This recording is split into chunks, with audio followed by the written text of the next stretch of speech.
জাহান্নামের আওয়াজ, জাহান্নাম চিল্লায় চিল্লায় বলবে, আল্লাহ কই, গুনাহগারেরা কোথায়? বেনামাজিগুলো আমার পেটে দাও, আমার পেটে ক্ষুধা, গুনাহগারদের আমার পেটে দাও। জাহান্নামের আওয়াজ, সূর্যের গরম। অন্যদিকে আল্লাহ নাকি রাগ হয়ে আওয়াজ দিবেন, লিমানিল মুলকুল ইয়াউম লিল্লাহিল ওয়াহিদিল কাহ্হার। ওই দিন আল্লাহ পাকের রাগান্বিত কুদরতি আওয়াজে হাসরের ময়দানটা থরথর করে কেঁপে উঠবে। নবী আপনি কান্না করেছেন আর বলেছেন, ওই হাসরের ময়দানে এমন হালাত হবে, একদিকে সূর্যের গরম, অপরদিকে জাহান্নামের আওয়াজ, আবার আল্লাহ পাকের রাগান্বিত আওয়াজ। নবীরা পর্যন্ত যাদের গুনাহ নাই তারাও কান্নায় বিভোর হয়ে যাবে। আদম নবী কান্নায় কান্নায় ভেঙ্গে পড়বে, মুসা নবী কান্না করবেন, উম্মতের চিন্তা বাদ দিয়া নিজের চিন্তায় ঈসা নবী কান্না করবেন, নূহ আলাইহিস সালাম কান্না করবেন, ইব্রাহিম নবী কান্না করবেন। ও নবী, ওই সময় তো উপায় কি হবে? আল্লাহ যদি এক পর্যায়ে মানুষের ডাকেন, আল্লাহ তো রাগ অবস্থায় ডাকবেন, মানুষগুলোকে এমন একটা আওয়াজ দিবেন, আল্লাহ এক পর্যায়ে আওয়াজ দিয়া বলবেন, ওয়ামতাজুল ইয়াউমা আইয়ুহাল মুজরিমুন। ও গুনাহগারেরা, ও বেনামাজিরা, ও গুনাহগারের দলেরা, আজকে বিচারে আদালত কায়েম, ইনসাফের বিচার হবে। গুনাহগার তোমরা নেককারদের থেকে আলাদা হয়ে যাও। আল্লাহ সিরিয়ালে মানুষকে দাঁড় করাইয়া আমল নামা দিবেন। যাদের আমল নামা ডান হাতে, এরা হাসতে হাসতে জান্নাতে যাবে, আর যাদের আমল নামা বাম হাতে, তাদের জাহান্নাম ছাড়ার উপায় হবে না। তবে আমল নামা কার ডান হাতে আসবে জানা নাই, কারটা বাম হাতে আসবে বলা যাবে না। রহমতের নবী এক বয়ানে বলেন, হাসরের ময়দানে তিনটার সময় এত ভয়ঙ্কর হবে, যেই সময় মানুষ আর মানুষের কাতারে থাকবে না, আপন আপন থাকবে না, একে অপরের বিরুদ্ধে চলে যাবে। তিনটার সময় এত ভয়ঙ্কর হবে, মা সন্তান চিনেও চিনবে না, সন্তান মাকে চিনতে পারলেও অস্বীকার করবে। এমন কঠিন হালাত। একটা সময় হবে আমলনামা দেওয়ার সময়, আর একটা কঠিন সময় হবে মিজানের পাল্লা ওজনের সময়, আর একটা কঠিন হালাত হবে পুলসিরাতের উপরে ওঠার সময়। ওই সময় কেউ কারো দিয়ে তাকাইবে না, সবাই বেকুল হয়ে যাবে, নাফসি নাফসি। আমার আমলনামা কি ডান হাতে আসবে নাকি বাম হাতে আসবে জানা নাই। ডান হাতে যদি আসে আলহামদুলিল্লাহ, আর যদি আমার গুনার কারণে বাম হাতে চলে আসে, ওরে বাম হাতে তো এমনি দিবে না। আল্লাহ রাগ করিয়া বলবে, জাহান্নামের ফেরেশতারা, এই গুনাহগারের বুকের মাঝে ছিদ্র কর। কত মিথ্যা বলেছো, কত হক নষ্ট করেছো, কত নামাজ ছাড়লা, দাড়ি কাটলা, বেপরদায় চললা, মা বাবারে কত কষ্ট দিয়েছো, আলেম ওলামা শিক্ষকের বিরোধিতা করেছো, কত বিরুদ্ধে গীবত শিকায়াত বলছো আর লেখছো। এখনো কি তওবা করবা না রে বাবা? কোন দিন মরণ হবে জানা নাই। করোনায় কত বান্দা চলে গেল, আমার মতো কত যুবক, এমন কোনো দিন নাই মরে না। পানির নিচে গাড়ি অ্যাক্সিডেন্ট হয়ে কত যুবক চলে গেল, ঘুমের বিছানায় কত লাশ। কয়দিন আর বাহাদুরি করবারে বাবা? এখনো কি তওবা করবা না? তোমার মতো কত যুবক দেখো, জীবনে মাদ্রাসায় পড়ে নাই, জেনারেল লাইনে পড়িয়া গাড়ি চালায়, নামাজ ছাড়ে না। তোমার নিজেরে প্রশ্ন করো, তুমি কেন পারো না? তোমার মতো সন্তান র্যাব আর্মি পুলিশ বিডিআরে চাকরি করে, নামাজি অভাব নাই, তুমি কেন পারো না? তোমার মতো মান্দা জেনারেল লাইনে থাকিয়াও নামাজ পড়ে, ব্যবসা করে, তুমি কেন পারবা না? জমিনে কাজ করে, নদীতে মাছ ধরে, নামাজ পড়ে, তুমি কেন পারো না?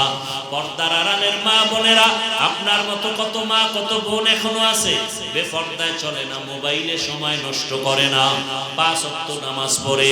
কত মা পর্দা করে, স্বামীর মাল হেফাজত করে, এরপরেও আল্লাহর মোহাব্বত নিয়ে চলে। ও মা বোনেরা, আপনারা কেন পারবেন না? সন্তানটাকে ডাক্তার বানাবেন, নিষেধ নাই, তবে বেয়াদব যেন না হয়, মা বাবার সাথে বেয়াদবি যেন না করে, শিক্ষকের সাথে আলেমদের সাথে যেন বেয়াদবি না করে। ডাক্তার হইয়াও বান্দা নামাজ পড়লে আল্লাহর কাছে দামি, দুনিয়ার মানুষও সম্মান করবে। ও আমার যুবক বাবারা, এখনো সময় আছে, তওবা করে নাও। যার অন্তর তৈরি হয়ে গেছে আর গুনাহ করবা না, মনে মনে আমার আল্লাহকে ডাকো, আর গুনার কথা স্মরণ করে, কিয়ামতের মাঠের কথা স্মরণ করে মনে মনে আল্লাহকে বলো, জীবনে আর নামাজ ছাড়বা না, দাড়ি কাটবা না, বেপরদায় চলবা না, মা বাবার দোয়া নিয়া, শিক্ষকের দোয়া নিয়া, ওলামায়ে কেরামের পরামর্শ নিয়া, নবীজির আদর্শ মতো জীবন চালাইবা।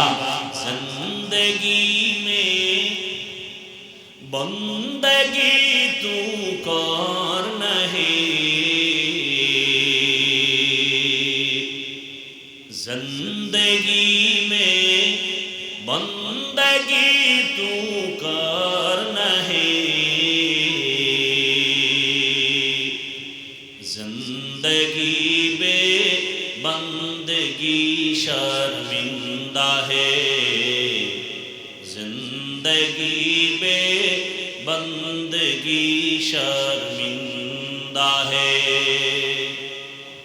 दुनिया में हो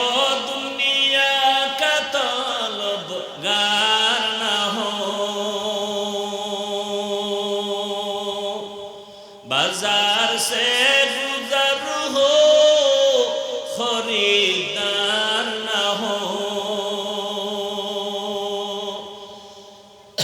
ये दुनिया एक मिसले कागज फूल है, ये दुनिया एक मिसले कागज फूल है, जिंदगी में बंदगी तू कर नहीं, जिंदगी में बंदगी शर्मिंदा है, जिंदगी में बंदगी शर्मिंदा है। অর্ধেক বয়ান হয়ে গেছে, আয়াতেরও খবর নাই, হাদিসেরও খবর নেই। দরুদ শরীফের থেকে এখানে বের হয়ে আসছে। দৈনিক কতবার দরুদ? 1 মিনিট আগে বলছি, ভুলে গেছি। কতবার? 300 বার দরুদ পড়বেন যদি আশেক হন। দরুদ 300 বার না পড়লে যদি কেউ আশেক দাবি করে, সে আসলে আশেক না, সে কিনা আসল আশেক না, সে ধোঁকাবাজ আশেক। কতবার দরুদ? তবে 2 শর্ত আছে দরুদ পড়লে। কয় শর্ত? 1 নম্বরে খাওয়ার আগে 3টা বিড়ি। কি এদেশে আশেকের রাসূলুল্লাহ বিড়ি টানে না? সবগুলো তাজা ভণ্ড। বলেন, সবগুলো তাজা। রাসূলের আশেক কোনো বেনামাজি হতে পারে না, খোদার কসম, কোনো বেনামাজি রাসূলের আশেক হতে পারে না, ভণ্ড। বেপরদায় যারা চলে তারা কখনো রাসূলের আশেক হতে পারে না, ভণ্ড। যারা প্রকাশ্যে কবিরা গুনাহ করে তারা ভণ্ড। এদেরকে আশেক বললে কবিরা গুনাহ হবে, রাসূলের অপমান হবে। রাসূলের আশেক তারা যারা রাসূলের সুন্নাত অনুযায়ী আমল করে। আল্লাহ বুঝার তৌফিক দান করেন। 300 বার দরুদ। শর্ত 2টা। 1, খুব নিরিবিলি ধ্যান ও খেয়ালের সাথে চুপচাপ বসে পড়তে হবে। 2, পবিত্র অবস্থায় পড়তে হবে। কি অবস্থায়? নিরিবিলি সময় কোন? ঘুমের আগে অথবা ফজরের নামাজের পরে। যে ফজরের নামাজই পড়ে না, এরা টাইমের কি হিসাব? ঘুমের আগে যায় নামাজ বিছায় ওযু করে পড়বেন, তসবিহ একটা হাতে নেবেন। কি হাতে নেবেন? এই বলেন বলেন কি হাতে নেবেন? তসবি চিনেন নি? চিনেন? তসবি হাতে নিয়ে আমল করা সুন্নতে সাহাবা। বলেন তসবি হাতে নিয়ে আমল করা। এটা বারবার বলি কেন? বর্তমানে কেউ বলতে চায় তসবির আমল বেদাত। আমি বারবার বলে গেলাম তসবি হাতে নিয়ে আমল করা সুন্নতে। আবার বলে না কাদের সুন্নত? যারা সাহাবা মানে না, আল্লাহর কসম তারা ভণ্ড। যারা সাহাবা মানে না এরা, বলেন এরা ভণ্ড। এরা সাহাবাদের দুশমন না, মূলত রসুলেরই দুশমন। তাহলে তসবি নিয়া নফল আমল করা সুন্নতে সাহাবা। এতটুকু বলে গেলাম, বিস্তারিত আর বললাম না। তাহলে তসবি কিনবেন? তসবির দাম কত? আছে না কম দামে? যুবকরা ওয়াদা কর, তুই তো তসবি পড়বি না, পারলে পড়িস, তবে তুই একটা কাম কর, তোর মায়ের একটা তসবি কিনে দিবি। যুবকরা বল, তোর আম্মুকে একটা তসবি কিনে দিবি, তোর বোনকে একটা দিবি, তোর ভাবিরে দিবি, তোর নাম জপার লইয়া একটা তসবি দিবা। যত আমল তোমার মা করবে সওয়াব তুমি পাবা। 20 টাকা একটা তসবির দাম। যারা বলে বেদাত, এদের মুখোশ উন্মোচন করার জন্য সবার হাতে তসবি চাই। যারা তসবি হাতে রাখবে সারাদিনে 100 বার না হোক একবারও কি সুবহানাল্লাহ বলবে না?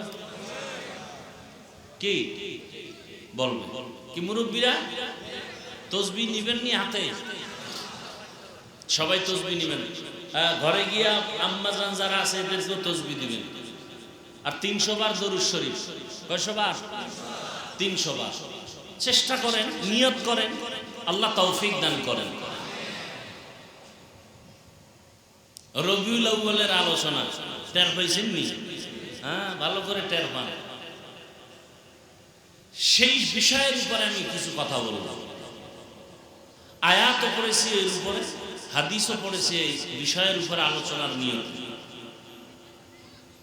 রবিউল আউয়াল কি? রবিউল আউয়াল কেন? রবিউল আউয়াল কিভাবে? এই 3 প্রশ্নের জবাব এর পরে মোনাজাত। ধৈর্য হবে তো ইনশাআল্লাহ। আল্লাহ সবাইকে কবুল করেন। আয়াত আর হাদিসের তরজমাটা বলে নেই, ফাঁকি দিয়ে আরেকটু দোয়া বাকি রয়েছে। যারা এই সুন্দর মাহফিলের আয়োজন করেছেন আল্লাহ তাদেরকে কবুল করেন। একজনের আমিনও কবুল হবে না? সর্বোপরি আল্লাহ মাহফিল কবুল করেন। মাহফিলকে কেন্দ্র করে এর বরকতে গোটা দুনিয়ার মুসলমানদের ঈমান, আমল, ইজ্জতের হেফাজত করেন। আমার বাংলাদেশকে আল্লাহ হেফাজত করেন। এই দেশের জাতিকে আল্লাহ জালেমদের জুলুম থেকে হেফাজত করেন। ব্যবসায়ী, চাকরিজীবী, বিভিন্ন শ্রেণী পেশার মানুষকে জুলুম থেকে আল্লাহ হেফাজত করেন। যারা জুলুম করে আল্লাহ ওদের হেদায়াত দান করেন। আল্লাহ এদের হেদায়াত দান করেন। আল্লাহ এদের হেদায়াত দান করেন। হেদায়াত যদি আপনার ইলমে না থাকে ধ্বংস করে দেন। এই জালেমদের জন্য আর কি দোয়া করব? আল্লাহ এদের কি করেন? ধ্বংস। আবার ধ্বংসের কিন্তু একটু ব্যাখ্যা শুরুতে দিছিলাম, মনে আছে না? কি ঠাটা হইরে মরবে? হ্যাঁ, বুঝেন। হঠাৎ করে দেখবে দোকানে আগুন। আল্লাহ সবাইকে বুঝার তৌফিক দান করেন। আসেন, দোয়া করা শেষ। ও আরেকটু রয়েছে না? আল্লাহ মাহফিলের বরকতে পুরা এলাকায় শান্তি দান করেন। যারা কবরে আল্লাহ তাদেরকে জান্নাত দান করেন। যারা বেঁচে আছি আমরা আল্লাহ আমাদেরকে দীর্ঘ নেক হায়াত দান করেন। অসুস্থ যারা আল্লাহ কুদরতের দ্বারা সুস্থতার নিয়ামত দায়মি ভাবে দান করেন।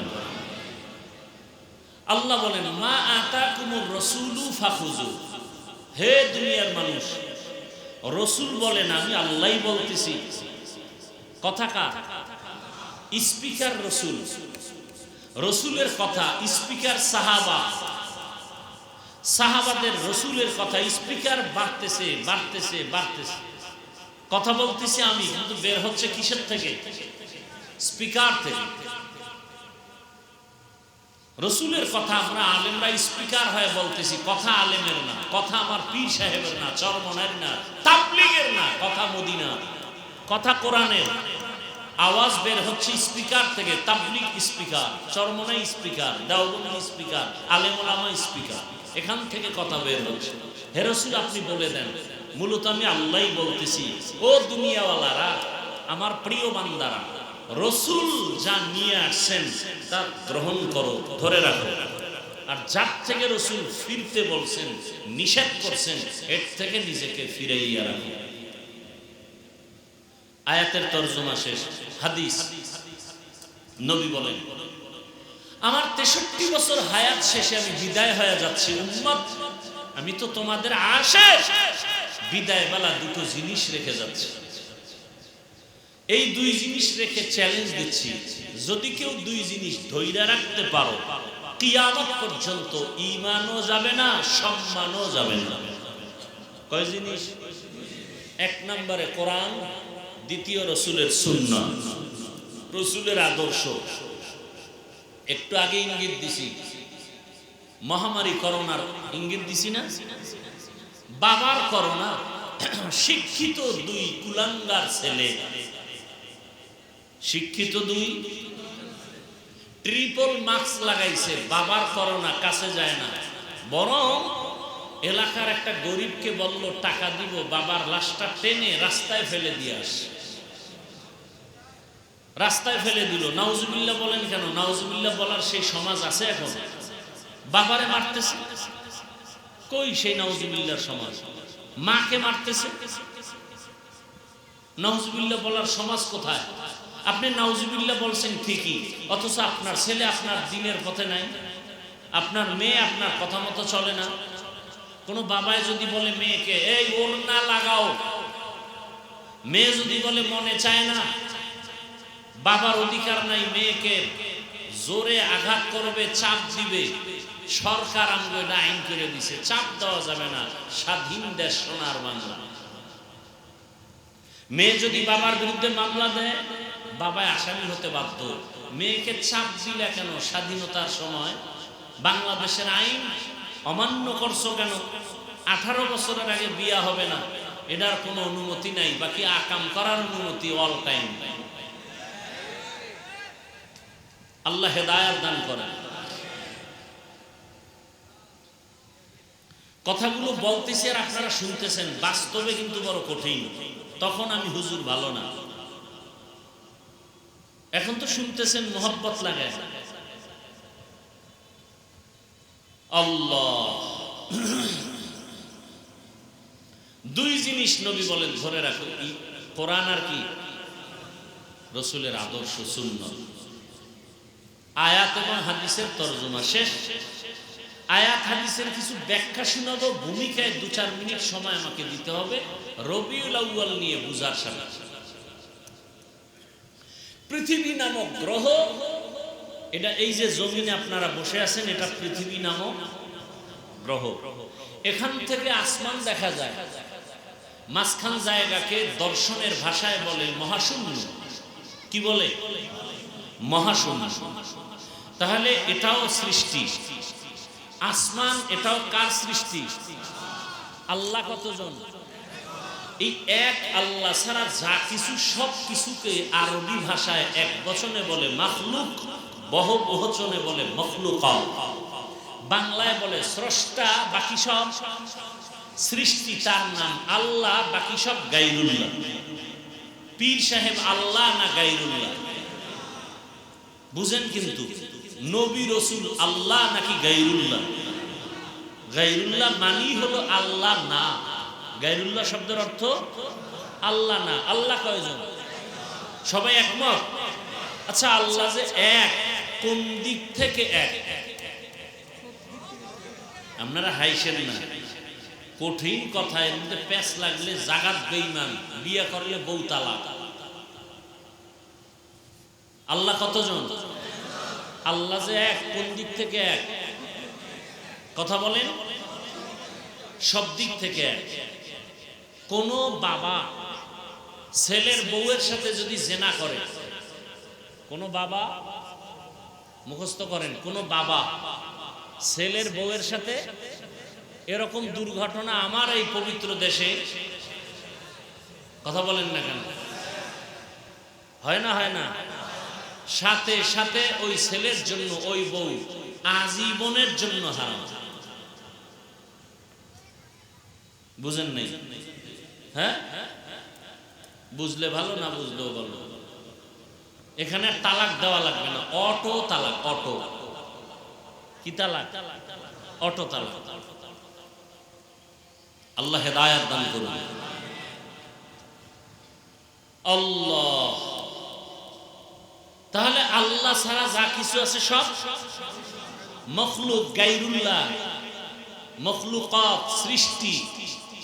এই সব সৃষ্টি জগতের মধ্যে মানব জাতি শ্রেষ্ঠ না জিনেরা, ফেরেশতা, কারা? আর সমস্ত মাখলুকতের মধ্যে স্বতন্ত্রভাবে রহমাতুল লিল আলামিন হলেন শ্রেষ্ঠ। কথা বুঝেন নাই? এই মানুষ সব থেকে শ্রেষ্ঠ। মানুষের মধ্যে ঈমানওয়ালারা শ্রেষ্ঠ, ঈমানওয়ালাদের ভেতর শ্রেষ্ঠ। সমস্ত নবী রাসূলের মধ্যে রহমাতুল লিল আলামিন। ফলাফল কি দাঁড়াইল? সমস্ত মাখলুকতের মধ্যে রাসূল। এই শ্রেষ্ঠ রাসূলের শানে আমাদের বাংলাদেশের হিসাবটা করি, বাহিরের কথা বাদ দিলাম। আমার দেশে রাসূলের শানে এই রবিউল আউয়ালে বা অন্য সময়ে কয়েকটা শব্দ ব্যানারে দেখা যায়। কয়েকটা শব্দ, এগুলো মুখস্থ করবেন। এক শব্দ সিরাতুন নবী, এক শব্দ। দ্বিতীয় শব্দ মিলাদুন নবী, আছে না নাই? আর একটা শব্দ দেখবেন বা বাক্য দেখবেন দাওয়াতুন নবী, আছে না নাই? আর একটা রাসূলের শব্দ আছে ওয়াফাতুন নবী। কয়টা পাওয়া গেল? সিরাতুন নবী, মিলাদুন নবী, দাওয়াতুন নবী, ওয়াফাতুন নবী। আর আছে? জানা থাকলে দুই একজন বলেন। ওটা পেছ লাগে, ওইটা আরেকটা। এই চারটা শব্দ আমরা বেশি দেখতে পাই। হ্যাঁ, তাহলে এই চারটা শব্দ প্রথম এখান থেকে একটা সবক নেন, তর্জমা পরে। এই চারটা শব্দ সিরাতুন নবী, মিলাদুন নবী, ওয়াফাতুন নবী, দাওয়াতুন নবী, চারটা শব্দ একমাত্র, শুধুমাত্র, কেবলমাত্র আমাদের রাসূলের সম্মানের শব্দ। এই কথাটা আগে অন্তরে নিবেন। এই চারটা শব্দ আমার রাসূলের শানের শব্দ। এই বাক্য, এই শব্দকে যদি কেউ বাঁকা নজরে দেখে, ওর ঈমান বাঁকা, ওর অন্তর বাঁকা, ওর জিন্দেগি বাঁকা। বুঝাইতে পারছি? নাম্বার 2, এই চারটা শব্দ বা এই চারটা বাক্যের মধ্যে পাওয়ারফুল বাক্য হলো সিরাতুন নবী। পাওয়ারফুল বাক্য। এবার সংক্ষেপে অর্থটা নেন। সিরাত শব্দের শাব্দিক অর্থ অবস্থা, আদর্শ। আন নবী, নবী শব্দটা আম, যে কোনো নবী। আন নবী বললে একমাত্র সুপরিচিত নবী রহমাতুল লিল। পৃথিবীতে আর কোন নবী সুপরিচিত না, একমাত্র সুপরিচিত। মানে এমন কোন মাখলুক নাই যে রাসূলকে চিনে না। সেই রাসূল এখন সিরাত আর নবী শব্দ এক জায়গায় করলে হবে সিরাতুন নবী। আমাদের সুপরিচিত নবীর জীবন ইতিহাস, জীবন আদর্শ। মিলাদুন নবী মানে আমাদের সুপরিচিত নবীর জন্ম মোবারক। দাওয়াতুন নবী মানে আমাদের সুপরিচিত নবীর দাওয়াতি কাজের এডিশন যেখানে আছে। ওয়াফাতুন নবী আমাদের সুপরিচিত রাসূলের ইন্তেকাল। তাহলে ওয়াফাতুন নবী বললে ওখানে আর মৃত্যু নিয়ে আলোচনা হবে, জন্ম নিয়ে না। মিলাদুন নবী মানে জন্মের আলোচনা, পুরা জীবনের আলোচনা না। দাওয়াতুন নবী দাওয়াতের আলোচনা, ভিন্ন আলোচনা না। সিরাত রাসূলের জীবনের আলোচনার মধ্যে সব আছে। এজন্য সিরাতুন নবী বললে এর মধ্যে ওয়াফাতুন নবীও আছে, এর মধ্যে মিলাদুন নবীও আছে, এর ভেতরে দাওয়াতুন নবীও আছে।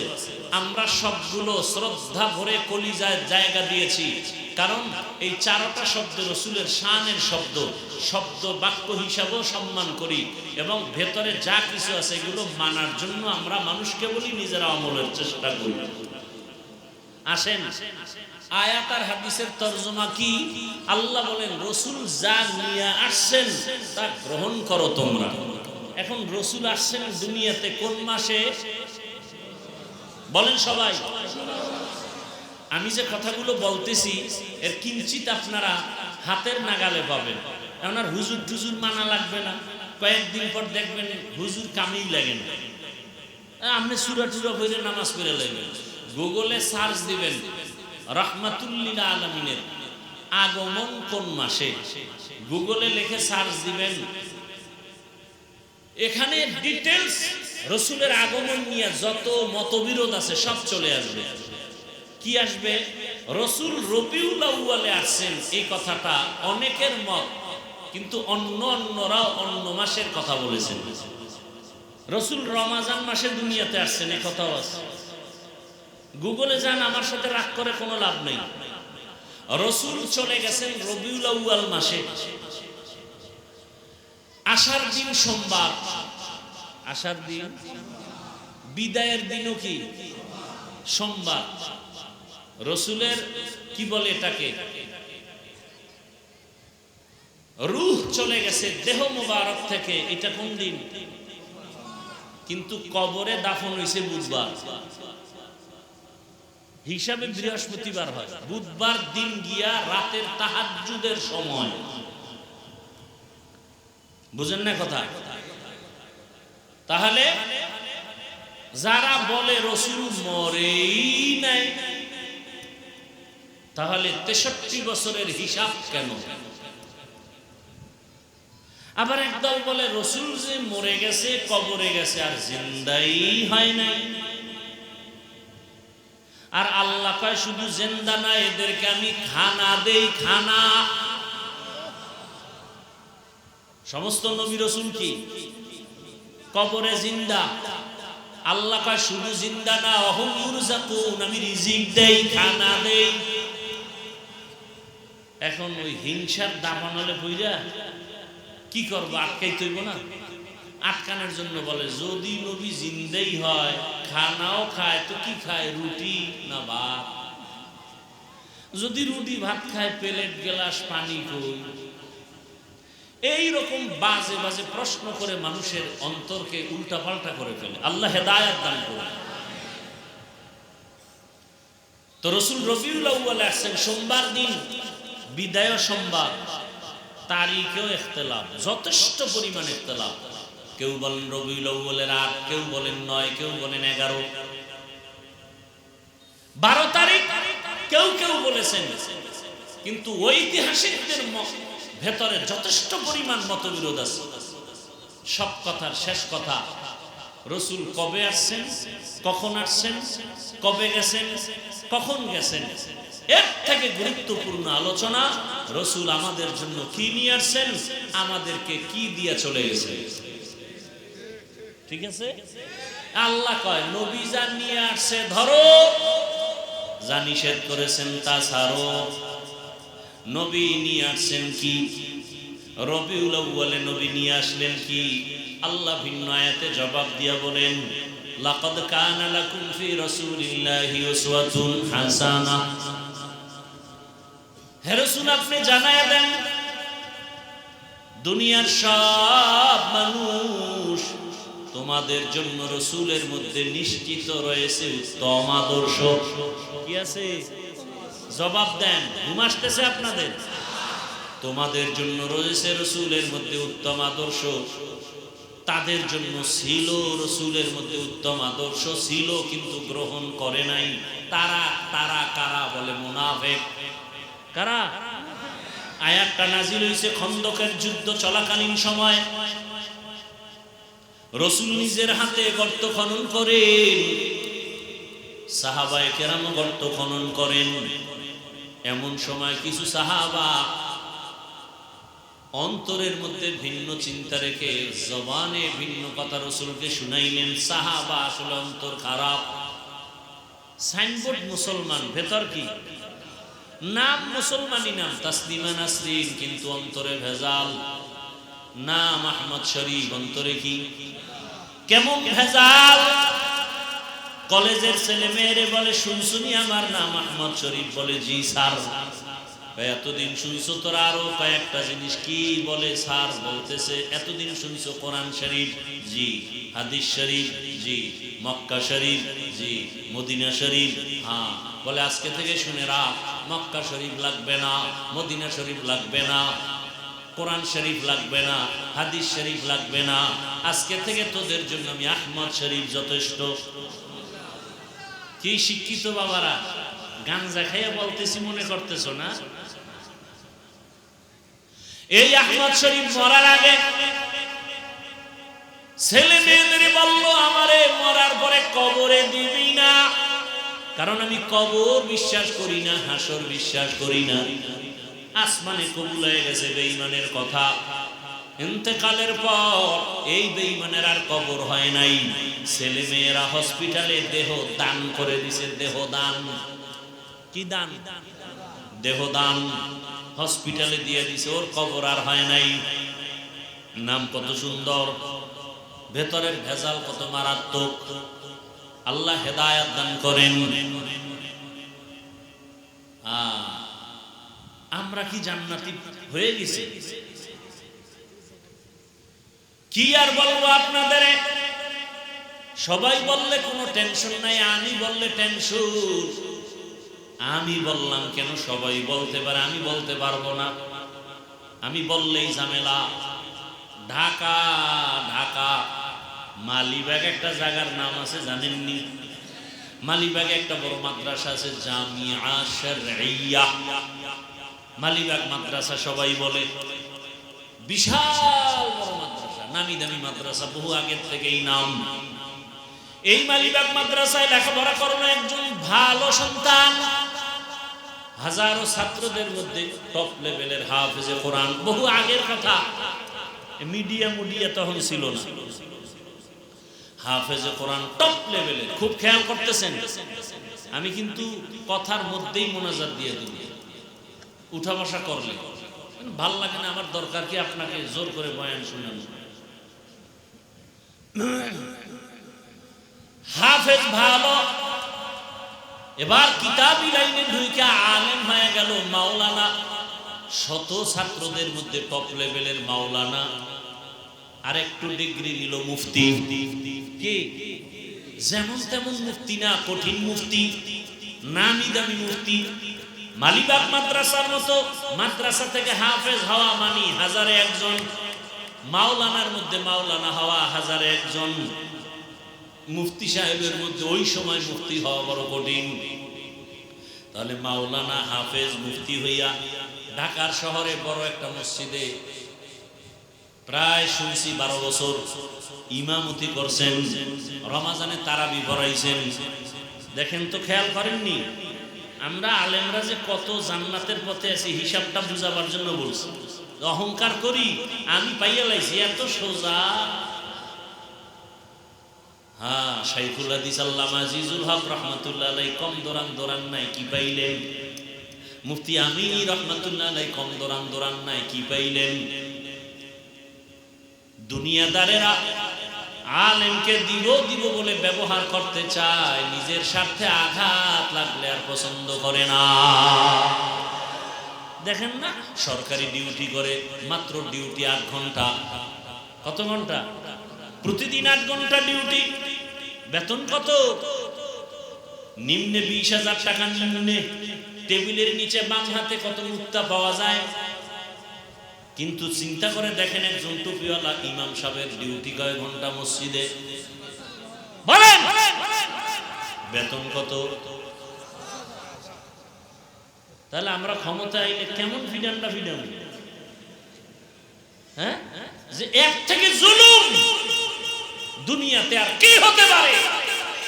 সভাপতি বেতন দেয় 100 টাকা, সেক্রেটারি আরো ধনী, আমি দিব 50, কারণ সভাপতির উপরে দিলে বেদবি।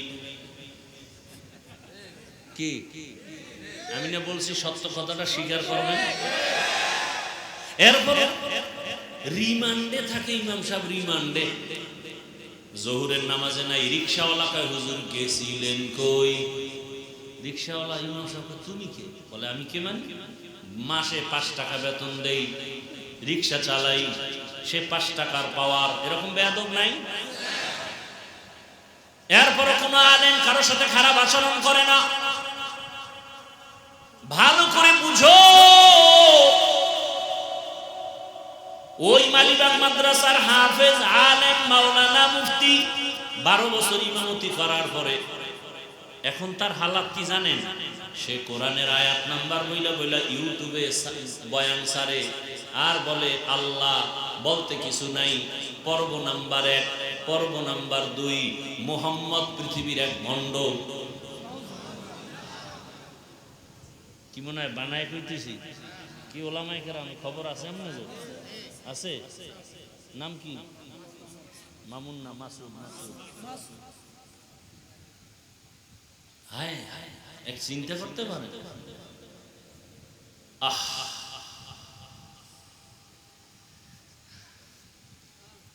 আল্লাহ হেদায়েত দান করুন। আপনারা কি খুব স্বাভাবিক নিলেন কথাটা? এ পর্ব আকারে বয়ান সারে তাসলিমার সাথে লিঙ্ক কইরা মুসলমানের জুতার বাড়ির ভয় এখন গেছে বাইরে, ইন্ডিয়া না কই আছে শুনছি। মানে এটি বললেও তো বিপদ, বিপদে পড়লে এই জাতি আর কাছে আইতো না। বয়ানের আগেকার হুজুর এলাকার এই অবস্থা সাইজ করতে হবে আজকে। হুজুরও আবেগে এমন উল্টা পাল্টা শুরু করছে, এবার প্যাচ লেগে গেছে বয়ানের ভিতরে। ওই মোনাফেকটাই বাইরে বয়ে হুজুরে হিসাব করে কথা কইব না, ওই মোনাফেকটা গেছে গিয়ে দূরে তাল দিয়া। আল্লাহ হেদায়েত দান করুন। হায় হায়, আল্লাহ বলেন রাসূল যা নিয়ে আসছেন তা গ্রহণ করো, ধরে রাখো। কি নিয়ে আসছেন একটু আগে বলছি, কি? উত্তম আদর্শ। কি নিয়ে আসছেন? উত্তম আদর্শ। উত্তম আদর্শ গ্রহণ করো।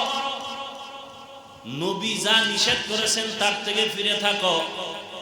নবী বলছেন আমি বিদায় বেলা 2 জিনিস রেখে গেলাম, এর বাইরে কিছু ধরবা নাই, 2টা ধরে রাখো, দুনিয়াতেও সম্মান আখিরাতেও। ওই 2-এর এক হলো কোরআন, দ্বিতীয় রাসূলের আদর্শ সুন্নাত।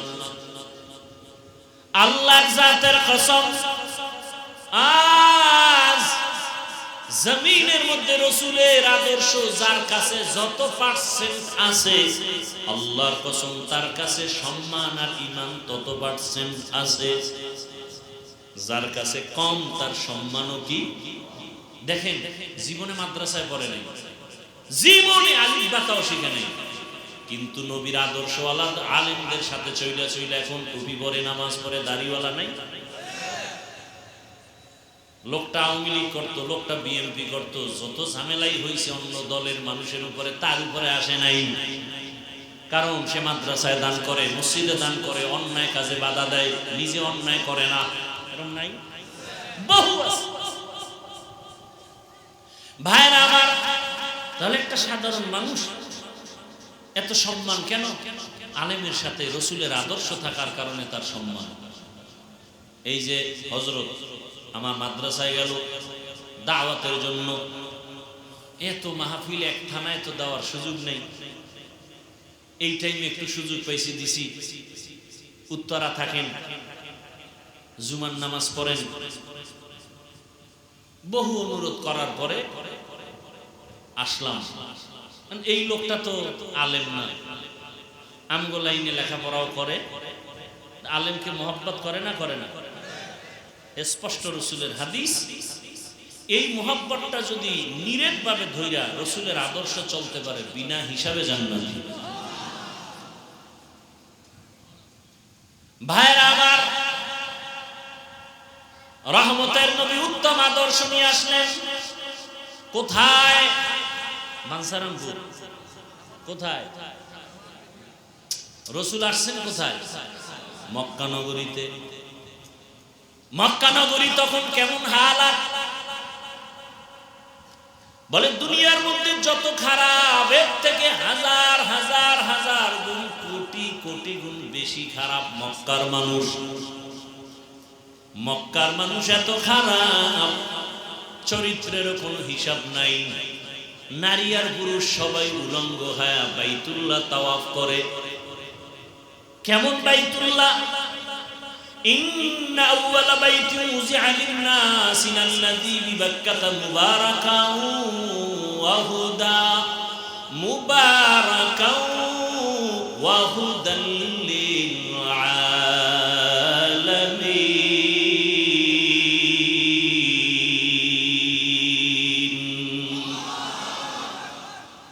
পৃথিবী নামক গ্রহ আল্লাহ বানাইয়া প্রথম আল্লাহ একটা ঘর বানাইলেন মক্কা নগরীতে বাইতুল্লাহ। এমন একটা সুন্দর ঘর, হেদায়েতের ঘর, ইবাদতের ঘর, নাকি থাকার ঘর, বসবাসের ঘর? হেদায়েতের ঘর, ইবাদতের ঘর। কেমন ঘর? যেই ঘরের দিকে নজরটা পড়লেই সাথে সাথে বান্দা আল্লাহর কাছে যা চাইবে সাথে সাথে কবুল। সুবহানাল্লাহ। না কেমন একটা ঘর? যেই বাইতুল্লাহর সীমানায় ঢুকিয়া কেউ যদি বলে আল্লাহ, একবার আল্লাহ বললে 1,00,000 বার আল্লাহ বলার সওয়াব। বাইতুল্লাহর সীমানা কি হাজী সাহেবরা যে তাওয়াফ করে এইটু না? জেদ্দা এয়ারপোর্ট থেকে গাড়িতে যখন হাজিরা মক্কা রওনা হয়, রাস্তার মাঝে রেহাল আছে, বড় রেহাল, দেখছেন নি? এটা বাইতুল্লাহর সীমানার ঢুইকা ওই রেহালের ভেতরে গিয়েই যদি বলে আল্লাহ, 1,00,000 বার আল্লাহ বলার সওয়াব। একটা সেজদা যদি দেয় 1,00,000 বার সেজদা দেওয়ার সওয়াব। একবার যদি বলে সুবহানাল্লাহ, 1,00,000 বার সুবহানাল্লাহ বলার সওয়াব। একবার যদি বলে লাব্বাইক আল্লাহুম্মা লাব্বাইক, 1,00,000 বার লাব্বাইক বলার সওয়াব পেয়ে যাবে। এত দামি ঘর জমিনের দ্বিতীয় কোনো আর একটা ঘর নাই এত দামি। বাইতুল্লাহর দিকে তাকাইয়া থাকলেই সওয়াব, শুধু তাকায় আছে সওয়াব, কিছু পড়ে না, দেখতেছে আল্লাহর ঘর, ফেরেশতারা অনবরত সওয়াব লিখতেছে, সওয়াব। রহমতের নবী বলেন এই বাইতুল্লাহ এতটা দামি, যেই বাইতুল্লাহ তাওয়াফ করিয়া কেউ যদি সীমানার বাইরে যায়, বাচ্চা মায়ের গর্ভ থেকে যেমন নিষ্পাপ বের হয়, ওই হাজিও নিষ্পাপ বের হয়ে গেল। এমন এক দামি ঘর, এত সুন্দর আল্লাহ বানায় রাখছেন। 24টা ঘন্টা আল্লাহর রহমত অবতীর্ণ হয় প্রতিটি মুহূর্ত। মুমিনের ইমানের সেন্টার। ভাইরা আমার, এই বাইতুল্লাহ এত দামি ঘর, এই বাইতুল্লাহর পার্শ্বের মানুষগুলো এত খারাপ কেন? আশেপাশের মানুষ দুনিয়ার আকাম করে, মসজিদের সাথে যান ঘরের একটু কম করে, এটাই তো বাস্তব। মক্কার বহু দূরের মানুষ খারাপ হলেও মক্কার পাশের মানুষ একটু কম খারাপ হবে, কিন্তু ইতিহাস স্পষ্ট, মক্কার মানুষের মতো চূড়ান্ত খারাপ জমিনে আর কেউ ছিল না। মহিলাদের পছন্দ করে না। কোন বাবার ঘরে কন্যা আসলে লজ্জায় বাজারে যায় না। অনেক বাবা কন্যার গলা টিপে হত্যা করে ফেলেছে লজ্জায়। কতটা খারাপ! বিধবা নারী পছন্দ করে না। সেই সমাজের ভেতরে এত খারাপ পরিবেশের মধ্যে আবার মহানবীকে পাঠাইলেন কেন? এটাও প্রশ্ন। মক্কার পাশের মানুষ খারাপ কেন? আবার এত খারাপ পরিবেশে পবিত্র রসুলকে পাঠাইলেন কেন? মদের আড্ডাখানায় তো আমাদের মতো বড় হুজুর কেউ যায় না। যদি মদের আড্ডা বন্ধ করতে চাই, এলাকার কিছু নিম মুসল্লি আছে, হালকা পাতলা নামাজ পড়ে, না পড়লে নাই, এগো বলি যা আগে গিয়া পরিবেশ ঠিক কর, পরে আমরা আসতেছি, ঠিক না? মক্কার পার্শ্বের মানুষ এত খারাপ, এত খারাপ পরিবেশে রহমতের নবীকে আল্লাহ পাঠাইলেন কেন? প্রশ্ন আছে না নাই? ভাইরা আমার, রহমতের নবী এই পরিবেশে আসার অনেক কারণের এক কারণ, রোগী যত বড় ডাক্তারও তত বড়। এমন ডাক্তার যে ঔষধ দিচ্ছেন, এই ঔষধ দ্বারা সেবন করবে, আল্লাহর কসম কিয়ামত পর্যন্ত এই ঔষধ যারা সেবন করবে তারা দুনিয়ায় বাদশা, আখিরাতেও বাদশা। স্কুলে পড়িয়াও রসুলের ঔষধ সেবন করি, আজকে কত দামি, কলেজে পড়ে নামাজ ছাড়ে না, পাগড়িওয়ালা নাই, রসুলের আদর্শের কারণে সম্মান। এই যে এখানে আপনারা বসে আছেন এত গরম, আপনাদেরকে কি হরিণের গোশত দিয়ে খানা দিবে নাকি? আসা যাওয়ার ভাড়া দিবে? যদি আপনাদের এই যেই ব্যক্তিটা আয়োজন করছেন ঢাকার থেকে ঘোষণা দিয়ে আসতো, আমার বাড়ির পাশে সব মানুষ ডাকো মাইক দিয়া, সবাই আমি 5,000 করে টাকা দিব, আগামীতে নির্বাচন করব ভাব। এইবার যদি বলতেন 5,000 টাকার লোভে কিছু গাঞ্জা করাইতো, কিন্তু এই জান্নাতি মানুষ একজনও আসতো না। এরপরে যদি ফিরিয়ে আনতে চায় হবে না, আসা যাওয়ার গাড়ি দাও ফ্রি, বসার জন্য এই বিছনা না, ভিআইপি চেয়ার, এরপরে ফাঁকে ফাঁকে নাস্তা দাও, না হয় চেয়ারের বাড়ি।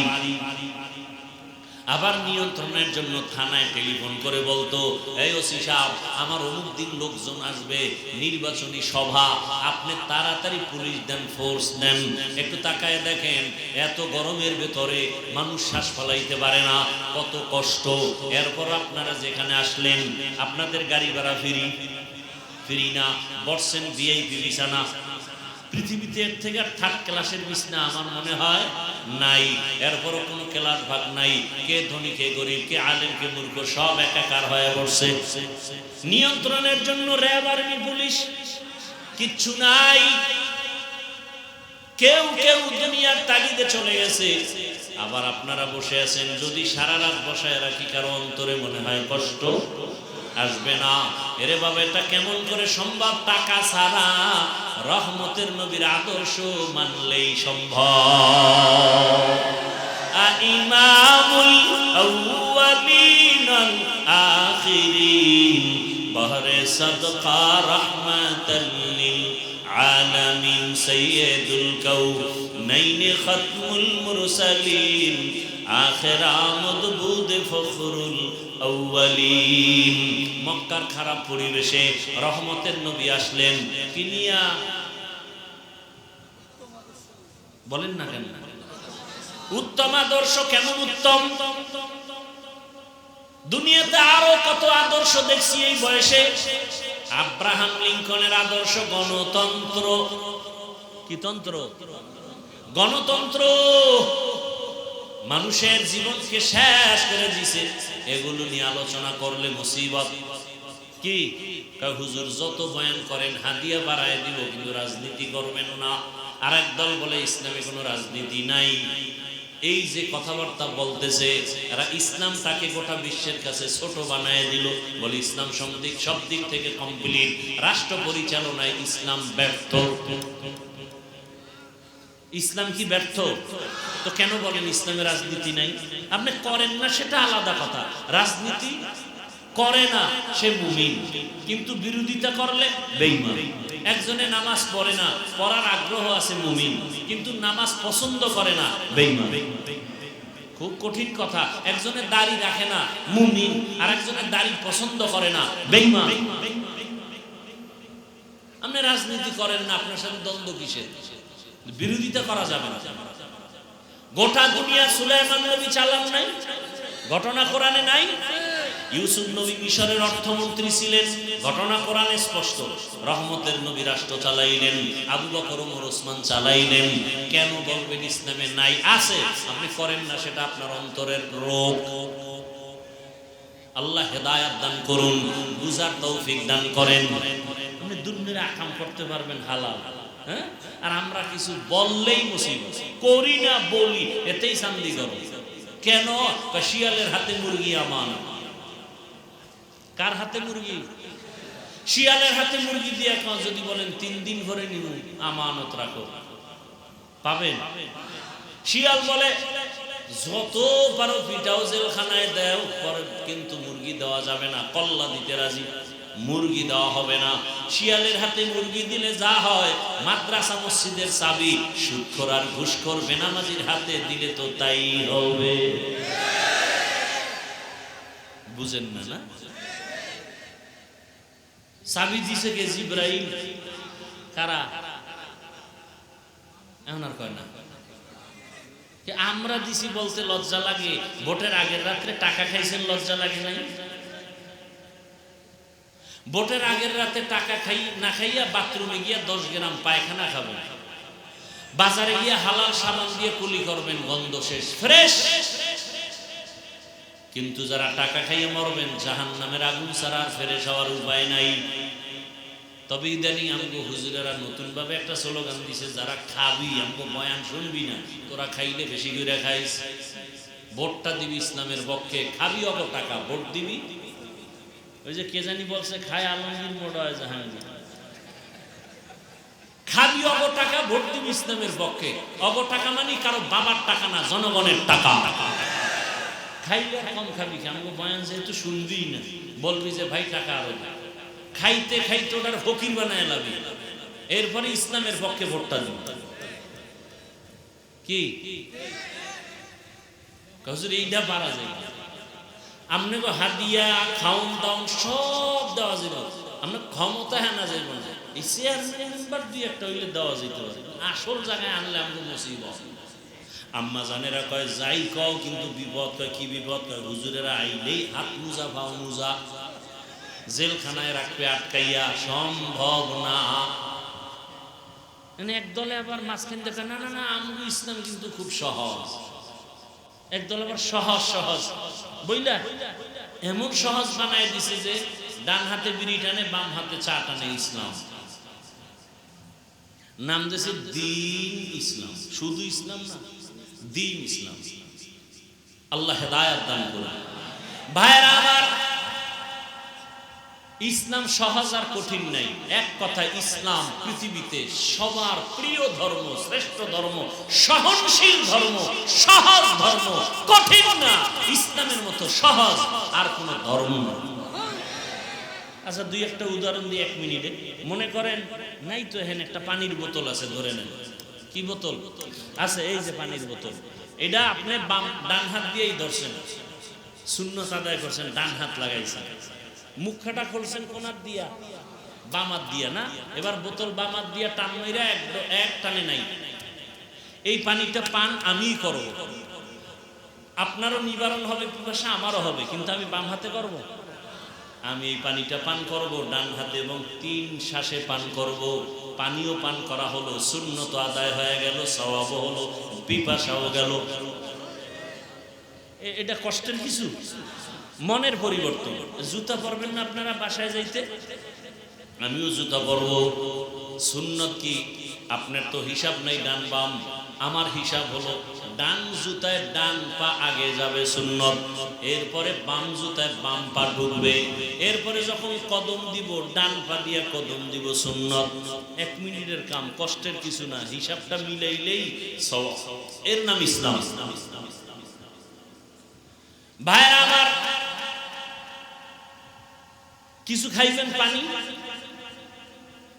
ইয়া মুনতাকিমু, আল্লাহর একটা সিফতি নাম। কি নাম?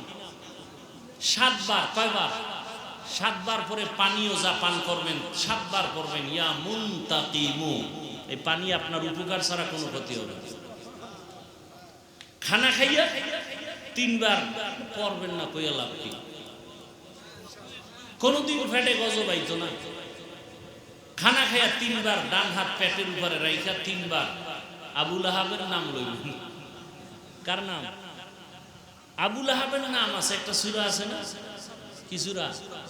তাব্বাত ইয়াদা আবি লাহাবিন ওয়া তাব। 3 বার পড়বেন, কোনো গজব পেটে আসবে না। খাইতে যাই এই যদি বাম হাত দিয়ে নুন নেন, লবণ লয় কোলার দিয়া, বাম হাত দিয়ে, কারণ বাথরুমে ব্যবহার হয় তো, এটা ফেলেবার আলাদা।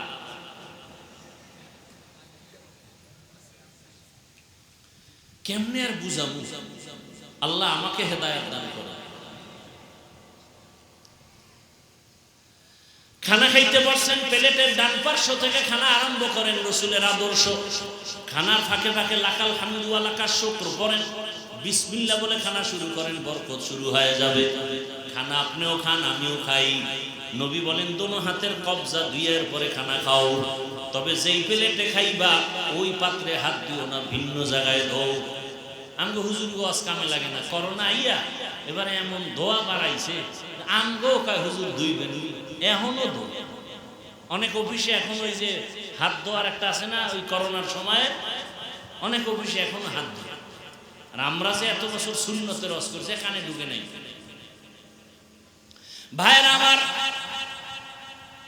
রহমতের নবী এত দুষ্ট চরিত্রহীন মানুষের মাঝে আসলেন, উত্তম আদর্শ যখন দিয়া দিলেন, ওই খারাপ মানুষগুলো কত ভালো হয়েছে জানেননি?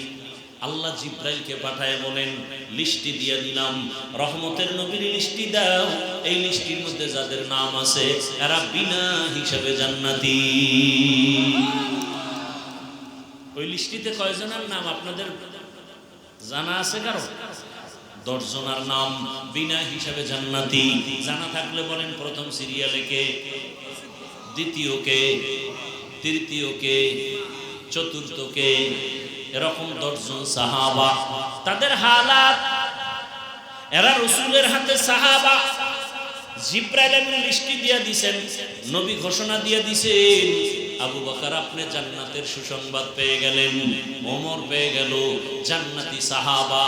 কিন্তু দুঃখ লাগে 1500 বছর পর এমন দেশে জন্ম নিলাম, যেই দেশের মধ্যে টুপি মাথায় দিয়া আলেম দাবিদার হইয়া বলে জান্নাতি সাহাবা, ওমরের ব্যাপারে বলে ওমর নাকি ভণ্ড বেদাতি। কত বড় বেয়াদব চিন্তা করতে পারেন। আল্লাহ হেদায়েত দান করেন। আবু বকরের মতো বান্দা কত দামি, কত দামি। সারা রাত শুধু আবু বকর নিয়ে বয়ান করলে শেষ করা যাবে না। ও নবীর আশিক উম্মতের দল, মায়ার নবী বলেন, মসজিদে নববী আর আমার হুজরা একই সাথে মিলানো। আমার হুজরা আয়েশা ঘুমায়, আমি এশার নামাজ পড়ে আসি, আমি ঘুমানোর জন্য আমি আগে আগে এশা পড়ে ঘুমায় যাই, আবার গভীর রাতে উঠে আমার মালিকের সাথে কথা বলি। আমি শেষ রাত্রে ঘুমাই না, আমার তাহাজ্জুদ কাজা হয় না। রহমতের নবী বলে আমি ঘুমায় গেলাম আয়েশার বিছানায়, হুজরার মধ্যে, মাথার কিনারাই তো হলো মসজিদে নববী। হঠাৎ করে ঘুমের মাঝে আমার ঘুম ভেঙে গেল, শুনি কানের মধ্যে কান্নার আওয়াজ আসতেছে। এত রাতের গভীরে কে কান্না করে? সজাগ। নবী ঘুমাইলেও চোখ বন্ধ, কিন্তু অন্তর সজাগ। নবীর অন্তর কখনো ঘুমায় না। রহমতের নবী বলেন, হঠাৎ আমার ঘুম ভেঙে গেল, কান্নার আওয়াজ কোথায়? নজর করে দেখলাম, কান লাগায় দেখি মসজিদে নববীর মধ্যে কান্নার আওয়াজ আসতেছে। কে জানো গভীর রাতে কান্না করে? আমার ঘুম তার হলোই না। আমি বের হয়ে গেলাম, একা একা চুপে চুপে বের হইয়া দরওয়াজা দিয়া আমি রহমতের নবী নজর দিয়ে তাকায় দেখি গভীর রাতে ঘুমায় না সাহাবী, সাধারণ কোন সাহাবী না, জান্নাতি সাহাবী। আমার কলিজার আবু বকর নামাজে দাঁড়ায় দাঁড়ায় কান্না করে, যার কান্নার আওয়াজে আমার ঘুম পর্যন্ত ভেঙে গেল। আবু বকর তো জানে না পেছনে রহমতের নবী দাঁড়ানো, নামাজ কান্না শেষ হয়ে গেল। মায়ার নবী দেখাই বলে, আবু বকর আমি রহমতের নবী। আবু বকর আশ্চর্য হলেন, ইয়া রাসূলুল্লাহ কোনো বেয়াদবি বোধহয় করে ফেলেছেন। না রে আবু বকর, আপনি বেয়াদবি করবেন কেন? নামাজ পড়তেছেন, কান্না করছেন আপনি। বলে হ্যাঁ, আপনার কান্নায় আমি সজাগ হয়ে গেছি। জানতে চাই আপনি নামাজে দাঁড়ায় কান্না করলেন কেন? আবু বকর বলেন, ইয়া রাসূলুল্লাহ হাসরের ময়দানে মালিকের সামনে কিভাবে দাঁড়াবো? ওই হাসরের মাঠের কথা মনে পড়েছে আর কান্না করেছি। আর ভয় কিয়ামতে আমার কি উপায় হবে? মায়ার নবী বলেন, আবু বকর আপনি না জান্নাতের টিকিট পেয়ে গেছেন, 10 জন সাহাবাদের ভেতরে আপনার নাম প্রথমে। আবু বকর বলেন, ইয়া রাসূলুল্লাহ যেই আল্লাহ দয়া করিয়া জান্নাতের টিকিট দিয়েছে, ওই আল্লাহ যদি বেজার হইয়া যায় টিকিট ক্যান্সেল হইতেও পারে। এই ভয়ে আমি কান্না করেছি। আজকে কাঁদেন কেন? আবু বকর বলেন, ইয়া রাসূলুল্লাহ, কোরআনের একটা আয়াত পড়তে না পড়তে কান্না এসে গেছে। ওই আয়াতটা বারবার পড়েছি আর হাউমাউ করে কান্না করেছি। রহমতের নবী বলেন, কোন আয়াত আপনি তেলাওয়াত করেছেন? আবু বকর বলেন, কোরআনের ওই আয়াত, ইন্নাল্লাহা আশতারা মিনাল মুমিনিনা আনফুসাহুম ওয়া আমওয়ালাহুম বিআন্না লাহুমুল জান্নাহ। অর্থ হলো, আল্লাহ পাক মুমিনের জানমাল কিনে নিছেন, বিনিময়ে মুমিনের জান্নাত দিয়ে দিবেন। নবী বলেন, এটা তো খুশির কথা, মুমিন জান্নাত পাবে, আল্লাহ তার জানমাল নিলেন। আবু বকর বলেন, ইয়া রাসূলুল্লাহ, খুশির ভেতরেও বড় কষ্ট। বলে কেন? বলে আমি তো আসল হাকিকত নিয়ে ভাবতেছিলাম। আপনি জানেন আমি দোকান দেই, আমার ব্যবসা আছে কাপড়ের। আমার ব্যবসার ভেতরে আজকে সকালবেলা একটা মহিলা আসছে দোকানে, আসিয়া তার বহু আগে একটা কাপড় নিয়ে আজকে ফেরত দিয়ে গেছে। বিদায় বেলা জিজ্ঞাসা করেছিলাম, আম্মা জান, দোকান থেকে কাপড় নিয়ে ফিরাইয়া দিলেন কেন? মহিলা আমাকে বলল, বহুদিন আগেই দেওয়ার কথা, ব্যস্ততার কারণে আসতে পারি নাই, এখন দিয়ে গেলাম, কারণ আপনার দোকানের কাপড় আমার পছন্দ হয় নাই, আমি টাকা ফিরাই দিছি। ইয়া রাসূলুল্লাহ, আল্লাহ যে ওয়াদা করেছেন, মুমিনের জানমাল কিনে নিয়েছেন, বিনিময়ে মুমিনকে জান্নাত দিবেন। জান্নাতটা তো এখন দিবেন না, কিয়ামতে বিচারের পরে দিবেন। আপনি তো কিয়ামতের অবস্থার বয়ান করেছেন, হাসরের ময়দানের কথা বলেছেন, কত ভয়ঙ্কর হবে হাসরের মাঠ। আরাফার ময়দান হবে আল্লাহর বিচারালয়, আদালত। কিয়ামতের দিন সব নারী আর পুরুষেরা উলঙ্গ দাঁড়াবে, নারীরাও উলঙ্গ, পুরুষেরাও উলঙ্গ, আল্লাহর আদালতে দাঁড়াবে। ওই সময় সূর্যটাও নিচে চলে আসবে। সূর্যটার যত তাপ আছে, ও নবী আপনিই বয়ান করে কান্না করেছেন, সূর্যের গরমে নাকি মাটির জমিনটা পুড়িয়া তামা হয়ে যাবে। অন্যদিকে জাহান্নামের আওয়াজ, জাহান্নাম চিল্লায় চিল্লায় বলবে, আল্লাহ কই, গুনাহগারেরা কোথায়? বেনামাজিগুলো আমার পেটে দাও, আমার পেটে ক্ষুধা, গুনাহগারদের আমার পেটে দাও। জাহান্নামের আওয়াজ, সূর্যের গরম। অন্যদিকে আল্লাহ নাকি রাগ হয়ে আওয়াজ দিবেন, লিমানিল মুলকুল ইয়াউম লিল্লাহিল ওয়াহিদিল কাহ্হার। ওই দিন আল্লাহ পাকের রাগান্বিত কুদরতি আওয়াজে হাসরের ময়দানটা থরথর করে কেঁপে উঠবে। নবী আপনি কান্না করেছেন আর বলেছেন, ওই হাসরের ময়দানে এমন হালাত হবে, একদিকে সূর্যের গরম, অপরদিকে জাহান্নামের আওয়াজ, আবার আল্লাহ পাকের রাগান্বিত আওয়াজ।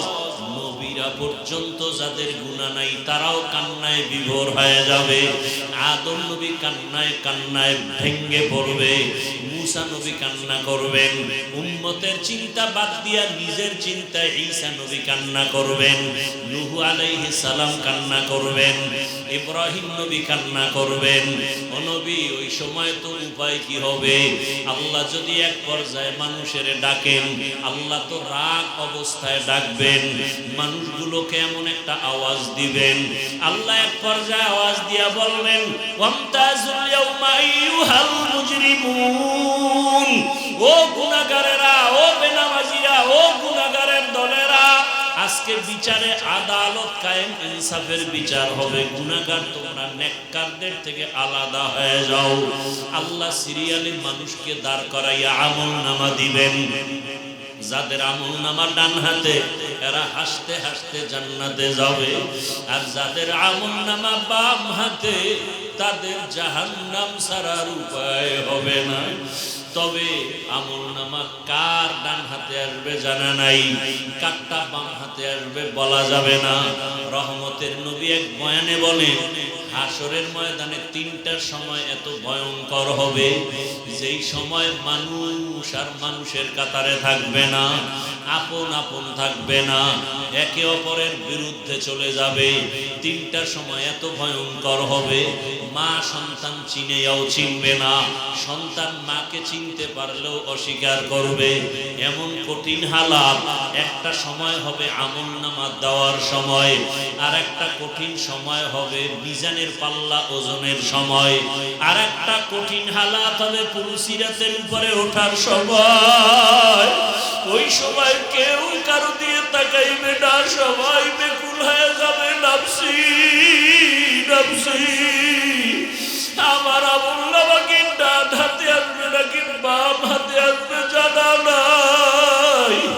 ডান হাতে যদি আসে আলহামদুলিল্লাহ, আর যদি আমার গুনার কারণে বাম হাতে চলে আসে, ওরে বাম হাতে তো এমনি দিবে না, আল্লাহ রাগ করিয়া বলবে জাহান্নামের ফেরেশতারা এই গুনাহগারের বুকের মাঝে ছিদ্র কর, বাম হাতটা ঢুকাইয়া পিঠের থেকে বের কর। এরপরে বাম হাতে পিঠের হাতে আমলনামা দিয়া আল্লাহ বলবেন ইকরা কিতাবাকা কাফা বিনাফসিকাল ইয়াউমা আলাইকা হাসিবা। এমন অবস্থা হবে আমলনামা পেছনের হাতে, চোখ দুইটা সামনে। ফেরেশতারা বলবেন ইয়া আল্লাহ, আমলনামা পেছনে হাতে চোখ সামনে পড়বে কিভাবে? আল্লাহ রাগ করে বলবে নাফরমানের ঘাড় ধরিয়া মোচড় দিয়া পেছন দিকে ফিরাইয়া দাও। এমন এক হালাত শুরু হয়ে যাবে। আবু বকর কান্না করেন, রহমতের নবীও কান্নায় বিভোর হয়ে গেলেন। ইয়া রাসূলুল্লাহ, আল্লাহ তখন আমাকেও ডাকবেন। যখন ডাকিয়া আবু বকরের নাম আসবে, আল্লাহ যদি জিজ্ঞাসা করে আবু বকর, আমি তোমার জানমাল কিনে নিয়েছি, বিনিময়ে জান্নাত দিলাম, বলো জান্নাতের জন্য কি আমল নিয়ে আসছো? আমি যদি বলি আল্লাহ আপনার মোহাব্বতে নামাজ আদায় করেছি, যাকাত আদায় করেছি, তেলাওয়াত করেছি, পর্দা করেছি, কোরআন পড়েছি, আল্লাহ যদি হঠাৎ করে বলেই ফেলেন, যেমন আজকে ওই মহিলা আমার দোকানে কাপড় ফিরাইয়া দিয়া বলছিল পছন্দ হয় নাই, আল্লাহ যদি বলে ফেলেন আবু বকর যেই নামাজ পড়লে আমি খুশি ওই নামাজ হয় নাই, তোমার নামাজ তোমার তেলাওয়াত নিয়ে যাও, আমার কাছে তোমার তেলাওয়াত পছন্দ হয় নাই, তোমার রোজা পছন্দ হয় নাই, তোমার যাকাত দেওয়া পছন্দ হয় নাই। আল্লাহর নবীর সামনে আবু বকর কাঁদেন আর বলেন ইয়া রাসূলুল্লাহ, আল্লাহ যদি বলে রে আবু বকর তোমার আমল আমার কাছে পছন্দ হয় নাই, অতএব তোমার জানমাল নিয়ে যাও, আমার জান্নাত আমাকে দিয়া দাও, তখন আমার জাহান্নাম ছাড়া উপায় নাই। এই ভয়ে আমি কান্না করতেছি। ও এলাকার যুবক বাবারা, পর্দার আড়ালের মা বোনেরা, বৃদ্ধ বাবাজিরা, জান্নাতি সাহাবী রাসূলের আদর্শের মালা গলায় লাগাইয়া জান্নাতের সুসংবাদ পাইয়া যদি তার অবস্থা এমন হয়, তার আমল কত সুন্দর, নামাজ কত সুন্দর, তার তেলাওয়াত কত সুন্দর, সাহাবায়ে কেরামের তাকওয়া কত সুন্দর, ইখলাস কত সুন্দর, ব্যবহার কত সুন্দর, এরপরেও যদি তারা জীবন ভর শুধু জাহান্নামের ভয়ে কান্না করেন, ও যুবক বাবা জীবনে কত গুনাহ করে ফেলেছো, বৃদ্ধ বাবাজি মা বোনেরা, হাতের দ্বারা কত গুনাহ, চোখের দ্বারা কত অন্যায়, জবানের কথার দ্বারা কত মিথ্যা, কত গীবত শিকায়াত, কত গালাগালি, অন্যের হক কত নষ্ট করেছো রে বাবা, কত মিথ্যা বলেছো, কত হক নষ্ট করেছো, কত নামাজ ছাড়লা, দাড়ি কাটলা, বেপরদায় চললা, মা বাবারে কত কষ্ট দিয়েছো, আলেম ওলামা শিক্ষকের বিরোধিতা করেছো, কত বিরুদ্ধে গীবত শিকায়াত বলছো আর লেখছো, এখনো কি তওবা করবা না রে বাবা? কোন দিন মরণ হবে জানা নাই। করোনায় কত বান্দা চলে গেল, আমার মতো কত যুবক এমন কোন দিন নাই মরে না, পানির নিচে গাড়ি অ্যাক্সিডেন্ট হয়ে কত যুবক চলে গেল, ঘুমের বিছানায় কত লাশ, কয়দিন আর বাহাদুরি করবারে বাবা, এখনো কি তওবা করবা না? তোমার মতো কত যুবক দেখো জীবনে মাদ্রাসায় পড়ে নাই, জেনারেল লাইনে পড়িয়া গাড়ি চালায়, নামাজ ছাড়ে না। তোমার নিজেরে প্রশ্ন করো, তুমি কেন পারো না? তোমার মতো সন্তান র্যাব আর্মি পুলিশ বিডিআরে চাকরি করে, নামাজি অভাব নাই, তুমি কেন পারো না? তোমার মতো মান্দা জেনারেল লাইনে থাকিয়াও নামাজ পড়ে, ব্যবসা করে, তুমি কেন পারবা না? জমিনে কাজ করে, নদীতে মাছ ধরে, নামাজ পড়ে, তুমি কেন পারো না?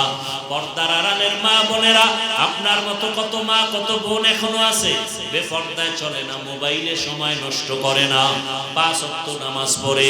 কত মা পর্দা করে, স্বামীর মাল হেফাজত করে, এরপরেও আল্লাহর মোহাব্বত নিয়ে চলে। ও মা বোনেরা, আপনারা কেন পারবেন না? সন্তানটাকে ডাক্তার বানাবেন, নিষেধ নাই, তবে বেয়াদব যেন না হয়, মা বাবার সাথে বেয়াদবি যেন না করে, শিক্ষকের সাথে আলেমদের সাথে যেন বেয়াদবি না করে। ডাক্তার হইয়াও বান্দা নামাজ পড়লে আল্লাহর কাছে দামি, দুনিয়ার মানুষও সম্মান করবে। ও আমার যুবক বাবারা, এখনো সময় আছে, তওবা করে নাও। তবে সবার কপালে তওবা নসিব হবে না, আল্লাহ যাকে কবুল করবেন সেই তওবার করতে চলে আসবে। আবু জাহাল নবীরে 13 বছর দেখলো, বয়ান শুনলো, কালেমা পড়লো না। আর ওমরের মতো বান্দা নবীকে জবাই করতে গিয়ে কালেমা পড়ে ফেললো। হেদায়েতের মালিক আমার আল্লাহ, যার অন্তর তৈরি হয়ে গেছে আর গুনাহ করবা না, মনে মনে আমার আল্লাহকে ডাকো, আর গুনার কথা স্মরণ করে, কিয়ামতের মাঠের কথা স্মরণ করে মনে মনে আল্লাহকে বলো, জীবনে আর নামাজ ছাড়বা না, দাড়ি কাটবা না, বেপরদায় চলবা না, মা বাবার দোয়া নিয়া, শিক্ষকের দোয়া নিয়া, ওলামায়ে কেরামের পরামর্শ নিয়া নবীজির আদর্শ মতো জীবন চালাইবা। মরিয়া গেল আর নামাজ ছাড়বা না। আয়াতের মালিক আমার আল্লাহ, ইজ্জতের মালিক আমার আল্লাহ, রিজিকের মালিক আমার আল্লাহ। তওবা করার মতো যদি অন্তর তৈরি হয়, খাঁটি তওবার নিয়ত যদি থাকে, মুনাফিকি যদি না থাকে, খাঁটি তওবার নিয়তে দুটো হাত আমার আল্লাহকে দেখায় দাও। আয় আল্লাহ, হাতগুলো কবুল করে নেন, তওবা কবুল করে নেন, তওবার উপরে মজবুত হইয়া চলার মতো তৌফিক দান করেন, আমিন।